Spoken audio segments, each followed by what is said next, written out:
15 Things You Didn't Know About Pablo Escobar. Did you know that Pablo was introduced to the drug trafficking business by a woman? Number 1. Escobar built his own private zoo for him and his fam. He even imported giraffes, elephants, lions, and hippos from Africa. Crazy, right? Number 2. Pablo Escobar was raking in like $70 million every weekend selling coke in Miami back in the 80s. That's wild. Number 3. Dude, Pablo Escobar had so many hitmen that when the cops started looking for him, they started taking out all the cops in Medellin. It got crazy. There wasn't even a single cop patrolling the streets. Number 4. Pablo Escobar built an entire neighborhood for the poorest people in Medellin, like around 2,000 houses, and he gave them away for free, no strings attached. Number 5.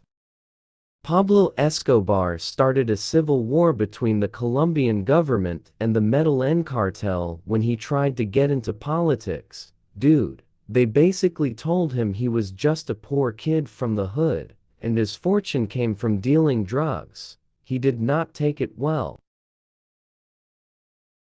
Number 6. Pablo Escobar had so much cash, Forbes magazine said, he basically owned 10% of all the $100 bills out there. Pablo Escobar was considered the 7th richest man in the world according to Forbes in 1989, with an estimated net worth of around $30 billion at that time.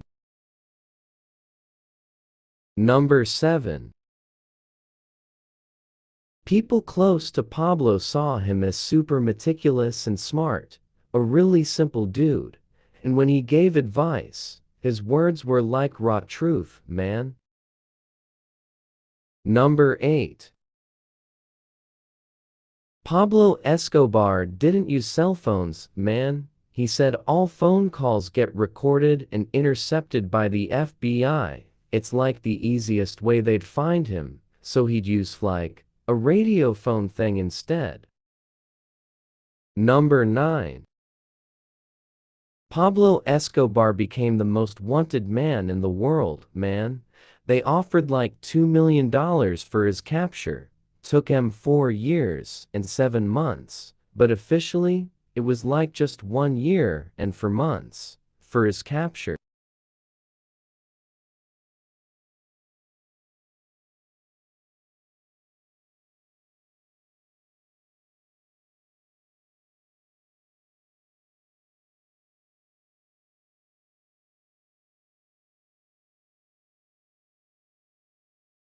Number 10. When the Medellin cartel started losing its big guns, Pablo had to go into hiding, man. His own son says in an interview they had like $3 million cash and were starving, couldn't even go out to buy food cause everyone was after him. Number 11.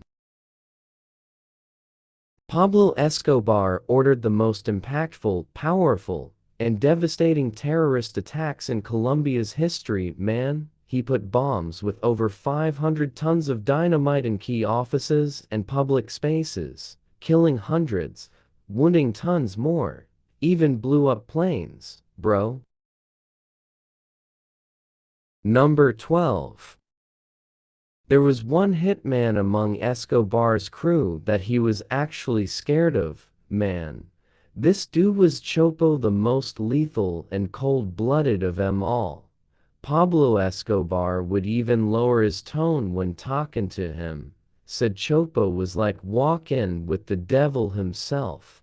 No matter how many times they gunned him down, the guy always ended up alive, bro. Number 13. Pablo Escobar, despite all his cash, would dress simple, man. Not 'cause he was humble or anything. He just said suits and ties drew too much attention, and he preferred to keep a low profile, fly under the radar. Number 14. Catching Pablo Escobar took a whole crew. Man, Colombia's police and army, FBI, CIA, SIGIN, CTI, threw in a search block with Colombia's top cops, and even got help from the Cali cartel, who wanted Escobar dead too. Bro, all over that cartel biz. Number 15. If one of Pablo Escobar's hitmen died, he'd leave a legacy to the whole family, man. Bought him a house, compensated the fallen dude's fam. That's why lots of people were willing to die for Don Pablo Escobar, bro. He took care of them and their families, you know. If you made it to the end, hit subscribe, share with a friend who's into this stuff. Part 2's on the way, and if you want to support, you can drop a subscribe. Thanks.